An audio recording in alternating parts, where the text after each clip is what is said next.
Assalamualaikum warahmatullahi ta'ala wabarakatuh.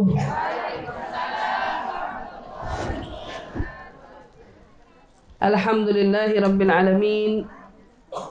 Wabihi nasta'inu ala umuri dunya waddin. Wassalatu wassalam ala ashrafil anbiya wal mursalin, Sayyidina wa habibina wa syafi'ina wa qurrati a'yunina Muhammad sallallahu alaihi wa ala alihi wa sahbihi wa sallam.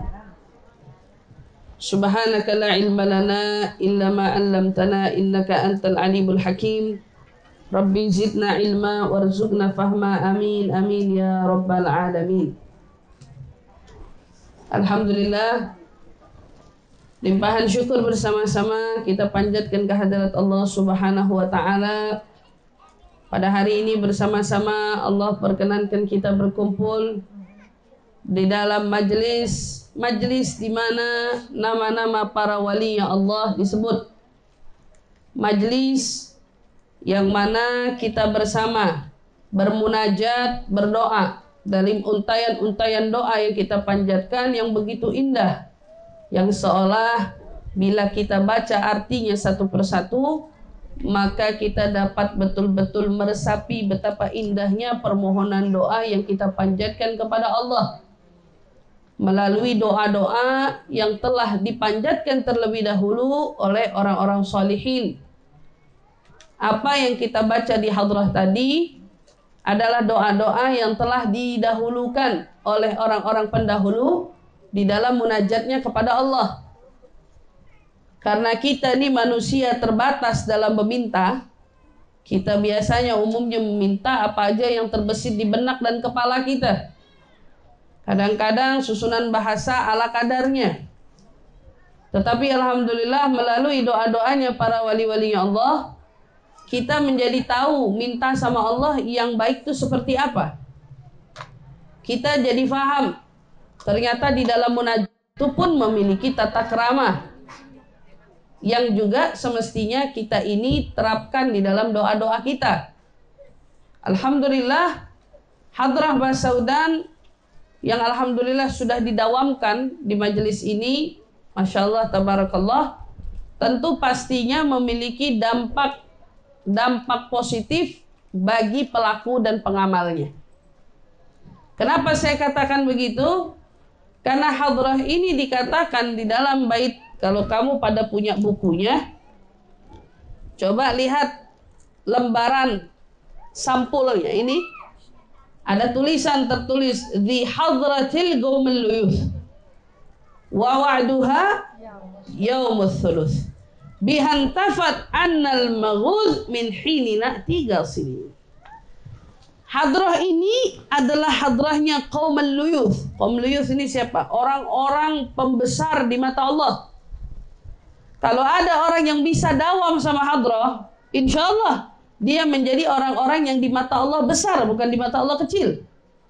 Menjadi orang-orang yang menjadi orang yang diperhatikan oleh Allah lebih daripada orang-orang lainnya. Karena hadrah ini disebut dari awal di hadratil qaumil luyuth. Di Hadramut, hadrah ini dibaca. Siapa yang mimpin bacaannya dulu?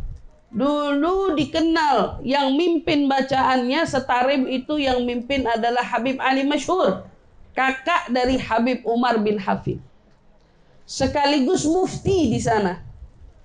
Allah yarhamuh, beliau telah tiada. Semoga Allah Subhanahu wa taala meluaskan kubur beliau, yang menjadikan kubur beliau raudhah min riyadhil jannah, dan kita semua mendapatkan sirru min asrarih, kebaikan-kebaikan darinya insyaallah, amin ya rabbal alamin.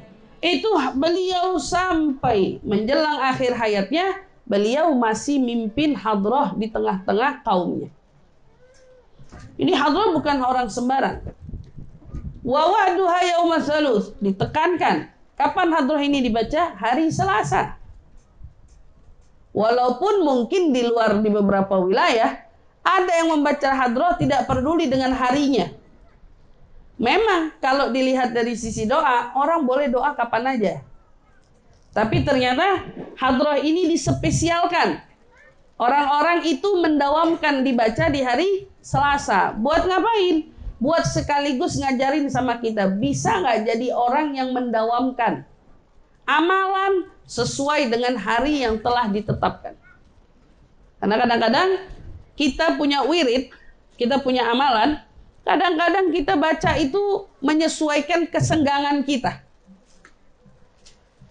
Tapi ada beberapa amalan justru dipatok waktunya. Biar apa? Biar kita mampu mengalahkan kesibukan demi menyenggangkan diri di dalam amalan-amalan yang perlu kita amalkan. Contohnya seperti hadrah ini. Kenapa hadrah ini ditetapkan di hari Selasa? Mau ngajarin sama kita. Kalau ngaji, jangan nunggu kesenggangan kita. Kalau mau ngamalin amalan, jangan nunggu sempatnya kita.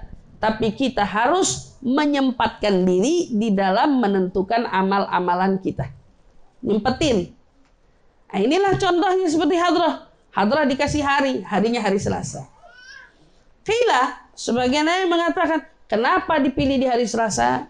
Karena hari Selasa umumnya hari di mana Allah menurunkan musibah 1 minggu ke depan. Harinya turunnya kapan? Galu fi yaumil thulatsa. Kata satu hari Selasa itu turun.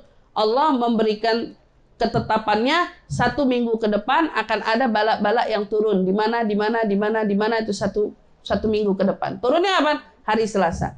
Oleh karena itu, karena turunnya hari Selasa, ulama ngajarin, ayo kita di hari Selasa doa, minta sama Allah perlindungan. Agar Allah memberikan kita perlindungannya selama 1 minggu ke depan. Makanya disebut bihan tafat anal maghuz. Siapa yang baca hadrah, semua keburukan-keburukan dia akan tertolak.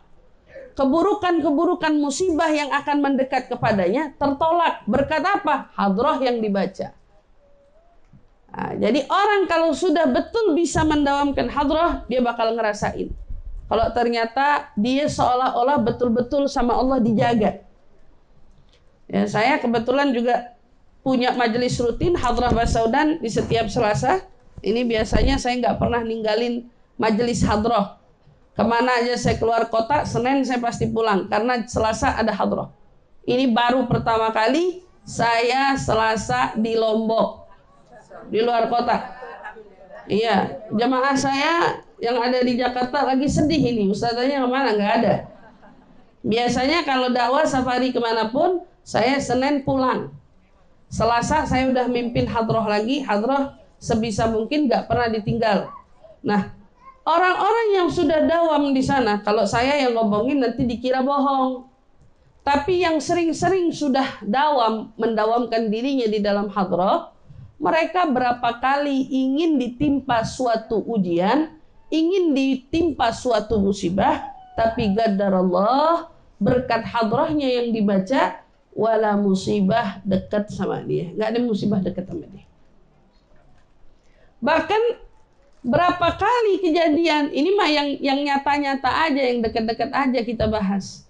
Ada orang dawam hadrah, satu waktu anaknya pergi naik motor sama orang, ditabrak sama orang. Anaknya dibonceng sama yang dawam ini tadi, anak yang dawam, anaknya dibonceng. Padahal yang kena tabrak yang di belakang, tapi justru yang kenapa-napa yang di depan, yang di belakang nggak apa-apa. Dan ini satu dari sekian ribu contoh-contoh orang yang memang sudah melazimkan dirinya di dalam hadrah, dikasih sama Allah bukti nyata bahwa Allah lindungin dia, Allah jaga dia. Allah lindungin, Allah jaga dia. Makanya untuk orang-orang Lombok sekitar, hadrah Basaudan jangan dianggap doa biasa. Hadrah Basaudan itu doa yang sangat-sangat luar biasa. Dan ritmenya, biasanya kalau di Jakarta saya baca, ritmenya tidak saya cepat-cepatkan. Karena hadrah bukan untuk lebih cepat selesainya, tapi hadrah untuk kekhusyuan bacanya. Karena doa, hadrah ini doa. Biasanya saya temukan di mana tempat, ritmenya hadrah itu cepat. Ya, saya katakan, kalau bacanya cepat, yang baru ngikut nggak bisa ngikut. Betul apa enggak? Nah, jadi saya sarankan nih kepada majelis hadrah ya, di mana tempat ritmenya dipelankan. Karena mereka yang baru mau mulai baca. Keuntungannya kalau ritmenya dipelankan, orang lebih khusyuk bacanya dan lebih paham artinya. Karena sempat baca arti. Tapi kalau bacanya cepat, sudahlah dia ikut bacaan keteter, walah sempat tahu artinya. Gak sempat tahu arti. Maka saya di Jakarta khususnya, Hadrah Basaudan yang saya pimpin, saya lebih menjaga ritme dan bacaan yang khusyuk dengan syahdunya. Dampaknya apa? Dampaknya yang hadir turut khidmat. Bukankah tujuan daripada zikir itu adalah mendatangkan kedamaian dan ketenangan? Bagaimana mungkin kalau kita munajat, kita doa dengan zikir dan lain sebagainya, tapi justru yang baca zikirnya itu buru-buru dan kewalahan. Lah, yang kita mau hadirkan adalah ketenangan, kekhusyuannya, agar waktu dibacakan doa syahdu dan orang-orang yang hadir bisa ikutan baca. Sayang apa kagak? Ada orang hadir pengajian, sering kita temukan buku doanya ada, tapi nggak dicolek sama yang hadir. Yang hadir nggak nyolek buku. Dari awal hadir bengong aja. Orang baca maulid sudah ke barat ke timur, dia bengong. Nah, contoh misalnya hadrah dibaca. Katakan dia nggak bisa baca, dia nggak paham baca, dia nggak tahu cara baca. Ya katakanlah begitu. Tapi coba kebayang nggak? Buku hadrahnya ada, di aplikasinya juga mungkin ada. Tapi lisannya tak kunjung bergerak untuk mengucapkan namanya Allah. Lisannya nggak kunjung bergerak untuk bermunajat kepada Allah. Orang-orang kayak gini datang ke majelis rugi. Kenapa saya katakan rugi? Itu umpamanya seperti orang yang sedang turun hujan, yang lain kena, dia doang kagak. Mau, semuanya kena hujan rahmat. Toto ada orang yang duduknya itu tidak benar-benar niat mau ikut sama bacaan itu. Duduknya dia nggak benar-benar mau baca, nggak benar-benar mau nyimak, nggak benar-benar mau belajar. Iya, saya katakan, kamu ada di tengah-tengah orang yang kena hujan, tapi sayang banget kamunya nggak kena hujan. Karena semestinya orang yang datang ke majelis ilmu, dia tengah kena turunnya hujan, harusnya dia pun kecipratan. Harusnya setidaknya ada bias hujan yang kena sama dia. Tapi kalau enggak sama sekali, berapa banyak kita temukan, berapa orang yang sudah hadir burdah atau hadrah atau maulid atau bacaan-bacaan doa lainnya di dalam suatu majelis, tetapi bertahun-tahun dia duduk enggak kunjung hafal-hafal juga. Enggak kunjung faham-faham juga. Enggak kunjung ngerti-ngerti juga. Ya Allah, sayang betul. Maka dari itu di sini kita duduk, ingat kuncinya zikir, menenangkan hati. Ala bidzikrillah tatmainnul qulub. Maka saat berzikir, lihat kesuksesan zikir yang kita baca, ketenangan, kedamaian yang kita dapatkan di dalam hati kita. Saat kita baca zikir, kita dapat tenang, kita dapat damai, artinya zikir yang kau baca bekerja. Tapi kalau kita baca zikir, kita baca amalan-amalan lainnya, tapi hati kita tak kunjung juga tenang ataupun damai, artinya ada yang salah dari yang kita baca. Entah bukan belum tentu bacaannya yang salah, cara bacanya yang salah.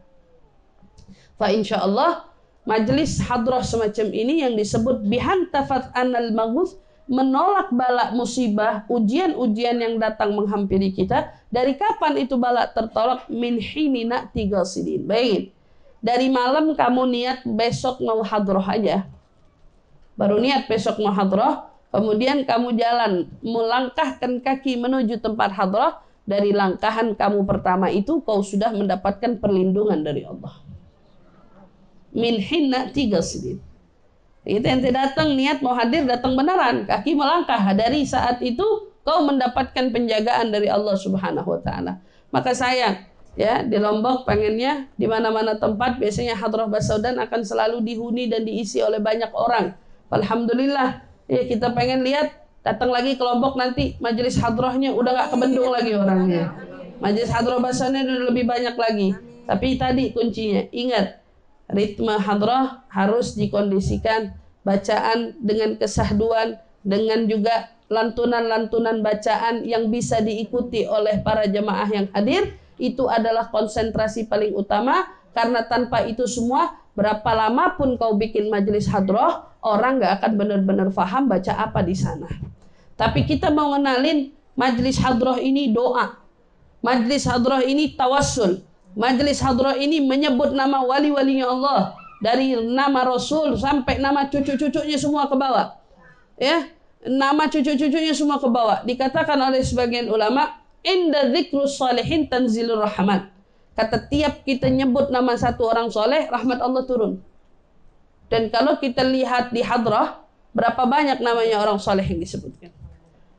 Berapa banyak namanya keturunan Nabi dari kaum solehin yang disebut. Artinya sudah nggak kebendung lagi, harusnya rahmat Allah turun di tengah-tengah kita. Rahmat Allah turun di sini, rahmat Allah hujan di sini. Masya Allah, mestinya kita betul-betul merasakan turunnya hujan rahmat, merasakan betul-betul khidmat, merasakan betul-betul nikmat. Nah itu kuncinya. Waktu turun rahmat, harusnya kau merasakan khidmat. Saat kau sudah mulai merasakan khidmat, kau akan tahu betapa nikmat sebuah munajat. Munajat nikmat. Ternyata doa tuh enak. Ternyata doa tuh indah. Bahkan kadang-kadang lisan kita gak mau lepas dari doa. Terus saja doa sama Allah wahakadha. Dan doa-doanya kalau kita perhatikan dari awal sampai akhir begitu luar biasa. Baik doa yang kadang terbesit maupun yang sama sekali tak terbayangkan di benak kita. Semua seolahnya telah terangkum di dalam munajatnya para wali-wali Allah. Dan alhamdulillah kita jadi kebagian. Makanya di hadrah ada kutipan, dikutip di situ, kalau kita asa bihaqqil gham dan haq bihim fil yawm wa ma jara min lum yughfar bijahillah. Semoga berkat mereka kaum-kaum salihin, kita yang hari ini nyebut namanya, di akhirat besok dikumpulin sama mereka. Ya, walaupun amal mereka, tapi kecintaan kita, keterikatan kita, dan inginnya kita dekat dengan mereka, mengantarkan kita insya Allah, kita bisa berada dekat dengan mereka di akhirat. Dari mereka, ahlullah, para kekasihnya Allah subhanahu wa ta'ala. Maka insya Allah, majlis hadrah yang turun barokah ini, majlis hadrah yang turun rahmat ini, turun di tengah-tengah kita, dan kita tanamkan juga di dalam hati kita. Bahwa kita bukan hanya inginkan rahmat yang hari ini, tapi kita inginkan juga rahmat yang terus-menerus. Jika Allah jaga kita sampai 1 minggu ke depan, maka harapannya kita ingin terus mendawamkan diri di dalam kebaikan. Sampai ketemu Selasa yang akan datang, insya Allah yang hadir hari ini pun hadir lagi di sini. Bisa ikut lagi baca di sini, bisa terus mendawamkan dirinya di dalam mengamalkan hadrah dari hadrah Basau. Dan insya Allah pelan-pelan, tapi insya Allah keberkahannya ana gak bisa bilang, hanya kalian yang bisa merasakannya. Rasain, ente bakal rasain sendiri betapa nikmatnya saat hidupmu sudah mendawamkan satu kebaikan, betapa nikmatnya hidupmu saat sudah kau lazimi dirimu di dalam kebaikan. Dan Allah gak mungkin menyia-nyiakan. Mana mungkin orang yang keluar dari rumahnya belajar nuntut ilmu, keluar dari rumahnya untuk mengambil kebaikan, datang untuk berzikir bermunajat kepada Allah Subhanahu wa taala, sedihnya sama kayak orang yang diam aja di rumah. Gak mungkin. Gak mungkin. Harusnya yang di rumah lebih galau. Harusnya yang di rumah lebih sumpah. Harusnya yang di rumah lebih mumet dibanding orang yang keluar mencari kebaikan. Orang yang keluar dari rumah mencari rezeki harusnya lebih punya duit daripada yang bengong di rumah. Betul apa enggak? Ada orang keluar tiap hari kerja, harusnya dia punya duit dong. Karena dia usaha, dia kerja, dia keluar rumah, Allah pasti akan beri dia rezeki lebih daripada yang cuma diam di rumah. Begitu juga orang yang zikir. Sini hadir, datang ke sini, hidup dia akan jauh lebih berkah, jauh lebih baik, jauh dari keburukan ketimbang orang yang cuma diam di rumah. Insya Allah kita doain Ustazah Eva Al-Jufri, ya, panggil Ustazah, dan para asatidah lainnya yang masya Allah ya mengajar di sini. mendedikasikan waktunya untuk kebaikan. Ya, insya Allah semua para guru-guru yang mengajar, Allah Subhanahu Wa Taala berikan kesehatan, keafiatan, panjang umur di dalam kebaikan. Insya Allah ilmu-ilmu yang diajarkan menjadi ilmu yang bermanfaat fid din wa dunya wal akhirah. Dan insya Allah pimpinan daripada Majlis Taklim Darul Jinan, insya Allah mudah-mudahan Syarifah Eva Al-Jufri, Allah Subhanahu Wa Taala sehatkan badannya, panjangkan umurnya, berkahi majlis taklimnya, insya Allah mudah-mudahan. Dan semua dari apa sih? Hah? Siapanya? Oh, ya. Dan semua dari panitia yang sudah ikut serta menghadirkan kita, menghadirkan saya terutama di tempat ini, Masya Allah tabarakallah, kesan yang begitu luar biasa, yang begitu sangat baik, yang alhamdulillah bisa mengantarkan kita dapat bersilaturahmi di tempat ini, Masya Allah. Pak, kalau di sini biasanya majelisnya apa? Pakai kajian kitab atau enggak? Pakai Sulamu Taufik. Risalatul Jami. Berarti kajiannya kitab fikih di sini. Masya Allah tabarakallah. Alhamdulillah. Ngajiannya kitab fikih di sini, dari hadrah yang dibaca, doa-doa munajat yang dibaca, diiringi dengan ilmu setelahnya dikaji, dibahas. Masya Allah tabarakallah. Ilmu yang diajarkan adalah yang bisa memaksimalkan kebaikan yang didapatkan. Orang dapat hadir majelis ilmu, hadir majelis zikir, hadir majelis salawat. Tapi kalau cuma duduknya baca zikir doang, duduknya cuma baca salawat aja, ilmunya nggak dapat. Kalau saya selalu bilang ada yang kurang. Tapi kalau dalam satu majelis, zikirnya dapat, wiridnya dapat, amalan yang dia kerjakan pun dapat, diiringi dengan ilmunya. Diajarin juga ilmu di sini. Ilmu dari entah itu hukum fikih, entah itu hukum yang lainnya, diajarin di situ. Fa itu majelis yang begitu sempurna. Galut tam. Sempurna. Kenapa begitu, Ibu bin rahmati Allah? Karena saat orang datang ke majelis zikir, dia dapat tenang, dia dapat damai, dia dapat nikmat. Tapi apa yang bisa membuatmu tenangnya panjang? Apa yang bikin nikmatnya panjang? Apa yang bikin kebaikannya manjang? Itu ilmu. Kalau orang datang majelis zikir, dia tenang, lagi duduk di sini. Masalah lupa, urusan rumah tangga lupa, urusan hutang lupa. Semua masalah kita lupa. Kita hanyut di dalam zikir. Kita hanyut di dalam sholawat. Kita hanyut di dalam kita mengingat Allah dan Rasulnya. Kita hanyut. Tapi apakah ketenangan ini bisa terus sampai rumah, sampai besok, sampai lusa? Nah, itu gimana caranya? Ilmu. Saat kita punya ilmu, kita bawa bekal namanya. Kita berbekal, yang mana bekalnya itu kita bawa sampai pulang. Bekal tersebutlah yang membuat kita bisa bertahan di saat godaan-godaan syaitan datang kepada kita di luar. Di rumah, di kerjaan, di keluarga, di tengah-tengah perkumpulan orang. Gimana caranya hati ini biar tetap terus tenang? Gimana caranya diri ini biar tetap terus istiqamah? Gimana caranya diri ini biar tetap terus jalan di jalan yang benar? Itu kuncinya di mana? Di ilmu pelajaran yang kita dapat di dalam kajian. Masya Allah, tabarakallah. Hadrah Basaudan ini juga salah satu hadrah yang memberikan kepada kita contoh yang luar biasa tentang kecintaan seseorang kepada kaum sholihin. Ibu, kita mau dapat kebaikan, kalau kita nggak cinta sama orang soleh, maka kebaikan itu nggak akan benar-benar kita dapat. Cinta kepada kaum soleh, kata sebagian ulama, sama kayak kita cinta sama Allah. Bayangin, kenapa kita cinta sama kaum solehin kayak cinta sama Allah? Karena saat kita cinta sama kaum solehin, artinya kita itu sedang mencintai yang dicinta oleh Allah. Itu kaum solehin. Kalau kita cinta kaum salihin, kita cinta dengan apa yang mereka cinta. Siapa yang mereka cinta? Rasulullah. Jadi semuanya dapat. Kita dicinta Allah, kita dicinta Rasulullah. Kita belajar mencinta Allah, kita pun belajar mencintai Rasulullah. Dan Syekh Abdullah Basaudan yang dikenal, sebenarnya hadrah ini siapa yang bikin?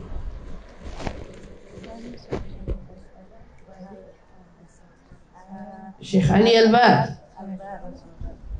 Bangsanya Albar. Yang bikin Albar. Tapi hadrahnya dikenal sama Basaudan. Kok bisa? Basaudan ini siapa? Syekh Abdullah Basaudan ini siapa? Syekh Abdullah Basaudan murid dari Syekh Habib Ali Albar. Muridnya. Waktu gurunya nulis, gurunya ngerangkum, gurunya buat, yang menyelesaikan, yang menuntaskan, yang memaksimalkan, dan yang mempopulerkannya itu Syekh Abdullah Basaudan. Beliau ngajarin dari kampung ke kampung baca hadrah. Ayo tawasul, ayo tawasul. Kok bisa murid itu segitu rajinnya mau mempopulerkan hadrah ini? Karena muridnya cinta betul sama para zuriat Rasulullah. Cinta sama zuriat. Saking dikenalnya kalau beliau cinta sama zuriat, saking kenalnya beliau cinta sama zuriat, sampai satu waktu beliau pernah diuji sama salah seorang zuriat. Ada zuriat dari kalangan habaib. Waktu itu kebetulan belum lurus jalannya ceritanya. Kenal sama Syekh Abdullah. Wah, Syekh Abdullah katanya muhibbin, cinta sama zuriat. Boleh nih, saya lagi kecapean dari perjalanan jauh, pengen tidur di rumahnya Syekh Abdullah, pengen istirahat di rumahnya Syekh Abdullah. Benar gak yang orang-orang bilang kalau Syekh Abdullah Basaudan katanya muhibbin beneran, benar cinta sama zuriat? Datang ke rumahnya Syekh Abdullah. Sampai di rumahnya Syekh Abdullah Basaudan, Syekh Abdullah bilang, ahlan wa sahlan bi dzurriyyati Rasulillah. Selamat datang kepada keturunannya Rasulullah. Ta'alu ya Habib, tafadhal indana. Habibnya dimasukin, didudukin, disiapin makan malam yang begitu jamuan yang sangat luar biasa spesialnya. Padahal Habibnya cuma satu, tamunya cuma satu. Dijamu sama Syekh Abdullah Basaudan dengan hidangan yang luar biasa. Selesai makan, Habibnya kenyang. Bib, ente kan musafir, ente jangan jalan lagi malam-malam. Ente istirahat aja di sini. Ya, udah malam, ente istirahat di sini. Ana pijitin ya, Bib. Ini ulama besar, Syekh Abdullah bukan sembarang orang. Ana pijitin ya, Bib. Apa jawaban si Habib bilang? Ane mah jalan jauh naik kuda. Ane nggak capek. Yang ada yang capek kuda aneh. Kalau ente mau pijit, pijitin aja tuh kuda aneh. Kata Syekh Abdullah, ane mah kagak capek. Ente gak usah pijitin aneh. Aneh tidur istirahat, capek aneh hilang. Orang aneh naik kuda katanya. Yang capek kuda saya. Kuda saya bawa saya dari kemarin. Kalau ente mau pijit, pijitin aja kuda aneh. Mungkin bagi sebagian orang, kalau mungkin kita yang kedapatan omongan itu, suruh mijitin kuda, sopan apa kagak? Nggak sopan ya, suruh mijitin kuda, bayangin aja. Tapi Syekh Abdullah memang cinta beneran sama zuriat. Masya Allah. Katanya, ya Beb, ya khair marhaba, antum istirahat, kuda antum biar aneh urus. Syekh Abdullah keluar malam-malam, karena fi ayam lebaran, waktu itu keadaannya lagi musim dingin. Syekh Abdullah keluar, kudanya Habib itu empat-empatnya kakinya dipijitin. Ya kalau kita ngelihat kisahnya sekarang, kuda dipijitin aneh banget. Padahal tapi benar, kuda itu dipijit. Kuda itu katanya bisa stres katanya. Kuda dipijit. Itu Syekh Abdullah mijit pakai tangannya. Kaki kuda yang Habib itu dipijit pakai tangannya Syekh Abdullah Basaudan. Dipijit. Syekh Abdullah ini bukan zuriat. Syekh Abdullah orang biasa, makanya dikenal dengan Syekh. Habibnya tidur, tahu-tahu besok pagi bangun, Syekh Abdullah senyum-senyum. Senyum-senyum, wajahnya sumringah bukan main. Dia bilang sama Habibnya, ya Habib, makasih banyak. Gara-gara antum semalam, aneh mimpi Rasulullah. Bayangin. Gara-gara inti semalam, ana mimpi Rasulullah. Habibnya bingung. Hah? Oh, dia berasa dia cucunya aja gak pernah mimpi gitu. Kenapa inti kok itu bisa mimpi Rasulullah? Ada apa? Rasulullah al-bari haja ila ru'yah, katanya. Rasulullah semalam datang ke mimpi saya. Bawain saya bisyarah, kabar gembira gara-gara antum. Apa maksudnya? Katanya, semalam Rasulullah bilang dalam mimpi, ya Abdullah, ente sudah jamu cucu saya dengan jamuan yang luar biasa. Dan ente juga sampai rela di tengah musim dingin keluar cuman ngerjain perintah cucu saya mijit kudanya dia. Dan suruh mijitin kuda doang. Demi Allah, kata Rasulullah bilang, malam ini anak akan angkat derajat kamu pada makam kewalian di mana nggak ada wali yang pernah sampai derajat itu.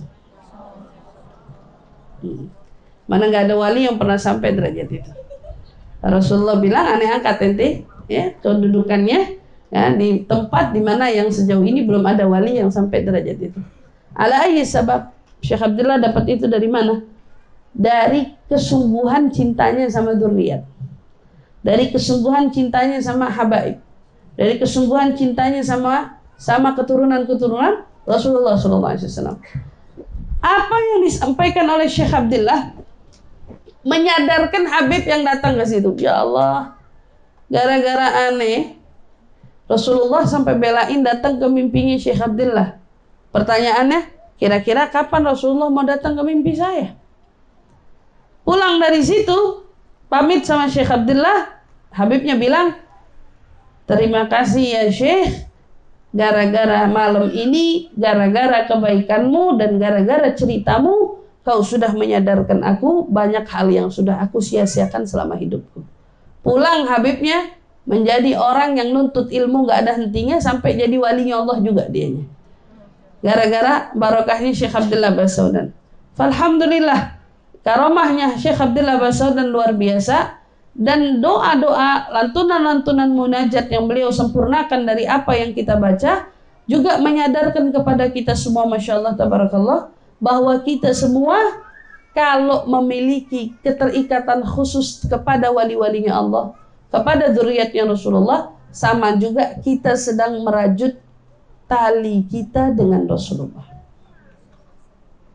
Jadi dari Hadrah Basaudan ini, walaupun doanya munajat, tawassulnya sama wali-walinya Allah yang disebut mithlal imam al-fakhr a'ni rafi'il qadar kasyamsi lakal badr yadhi qalbil. Dari semua yang kita baca tadi, doa-doa, semua itu nama-nama walinya Allah yang disebut dari bangsa yang beraneka ragam, tapi ternyata membuat Syekh Abdullah sampainya ke Rasulullah. Iya bang? Sekarang kalau kita baca hadrah, kita tulus, kita khusyuk, benar, kita buat ikatan kita dengan apa? Dengan tawasul kita yang sungguh-sungguh, sama juga kamu nggak sadar, kamu pun juga akan sampai ke Rasulullah.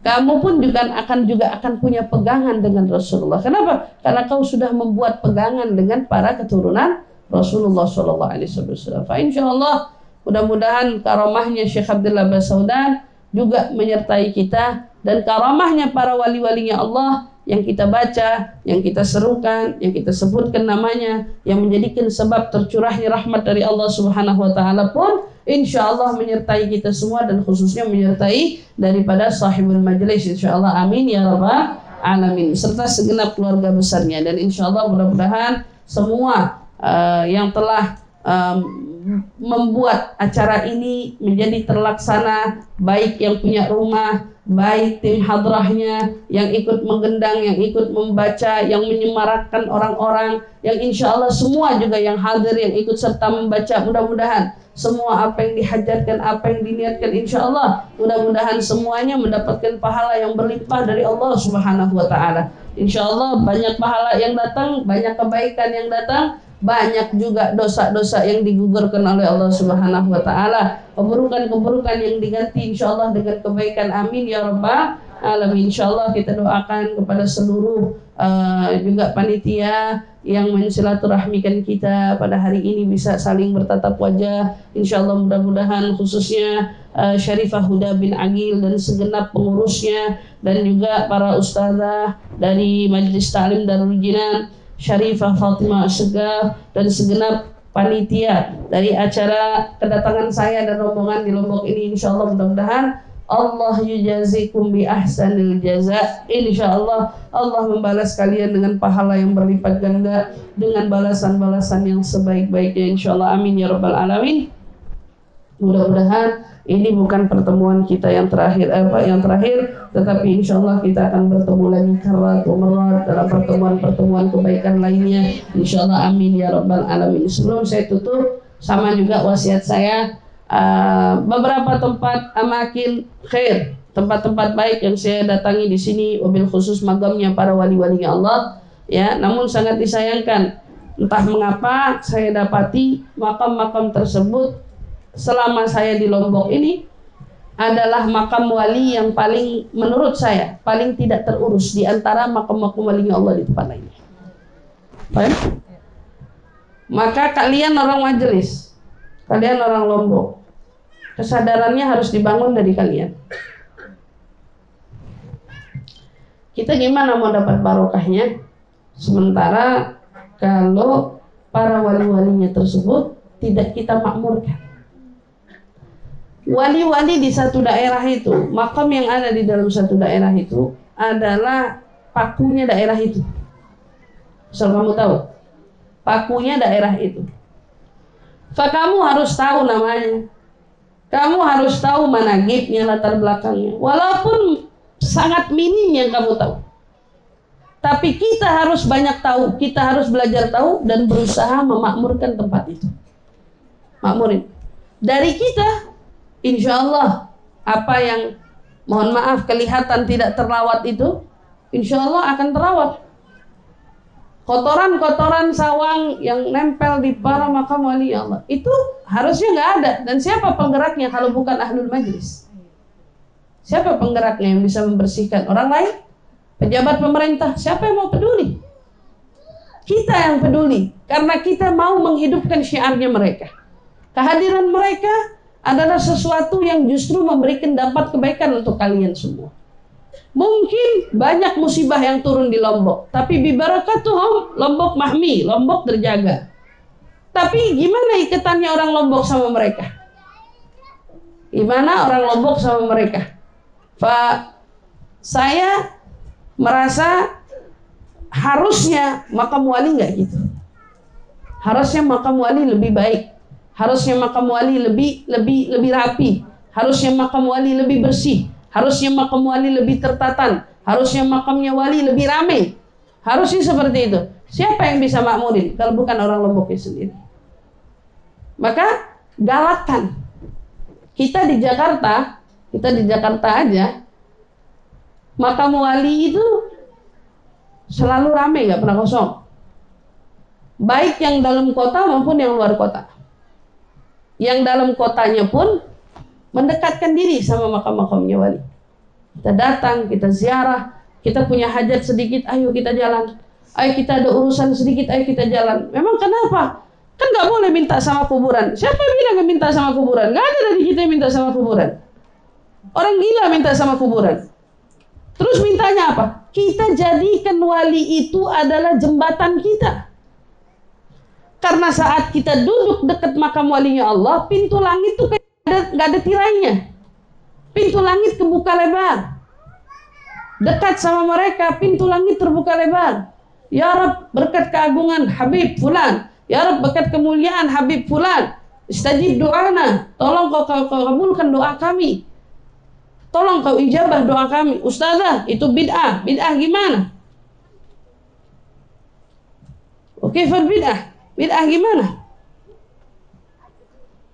Kita nggak lagi doa sama kuburan. kita doa wasilahnya orang yang ada di dalam kubur itu, yaitu min auliyaillah. Subhanallah, qadarullah, kita sampai di Lombok, setiap kita nyampe ke makam wali Allah kemarin sepanjang di Lombok, hujan turun walau cuman berapa rintik aja, hujan turun. Kita lagi ngomong ini Habib girang, kayaknya nggak ada yang datengin, makanya Habibnya girang kita datengin. Habibnya girang, akhirnya ada juga yang datengin makam saya, akhirnya ada juga yang ziarah ke makam saya.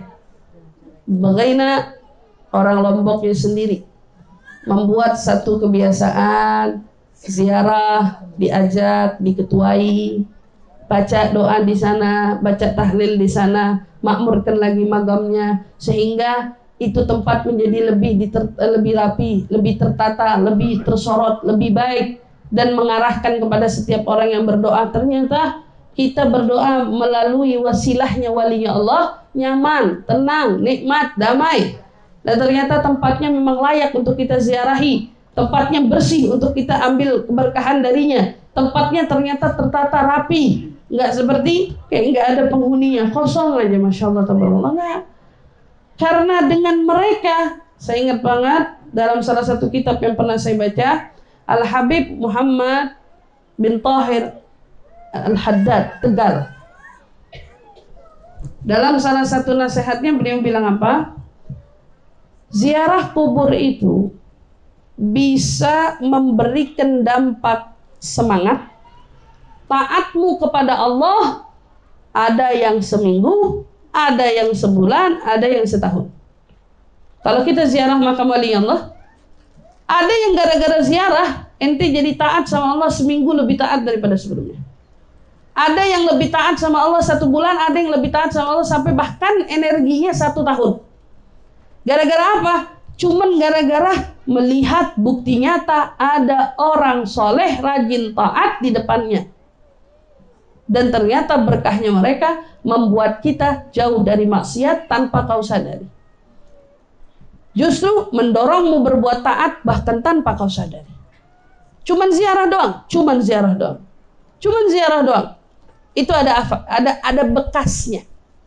Makanya kenapa Rasulullah pun mendawamkan dirinya ziarah ke Baqi kula Jum'ah. Karena di balik ziarah kubur ada pelajaran besar yang hati ini petik, tapi kamu mungkin gak sadar.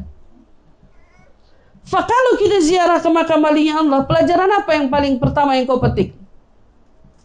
Enak banget jadi walinya Allah, wafat sudah beratus tahun mungkin, tapi sampai hari ini masih ada juga yang mau datang ziarah ke sana. Lalu kalau seumpamanya kita wafat, siapa dari kita yang mau rela seperti itu setidaknya? Mau tetap doain kita setidaknya? Coba kalau kita tanya, kita punya enjit, punya kakek, kuburannya di mana? Dekat sini. Tahun berapa kali ziarah? Huh? Sekali pas lebaran. Bayangin. Puasa. Ingatnya setahun sekali. Sempetin diri buat kesana setahun sekali. Syufi.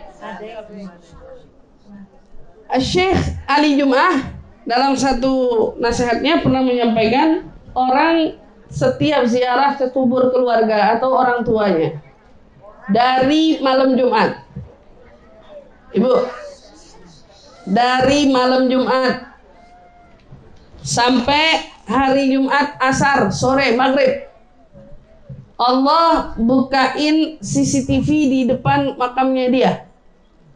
CCTV dibukain layar monitor di orang alam barzah. Misalnya kalau orang tua kita misalnya meninggal, orang tua kita meninggal, dari malam Jumat itu sampai hari Jumat maghrib, di depan mereka ada monitor TV. Allah seolah bukain di kuburannya CCTV. Siapa dari kerabat keluarganya yang datengin dia. Tiap malam Jumat, ahlu barzakh nungguin siapa dari kita yang datang. Siapa dari kita yang datang? Siapa dari kita yang datang.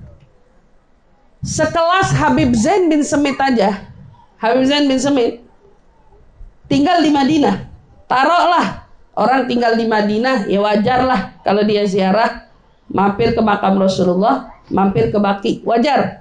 Tapi Habib Zain bin Semit dari istrinya meninggal, Baba Maryam, tiap hari Jumat gak pernah absen ziarah ke makamnya Baba Maryam.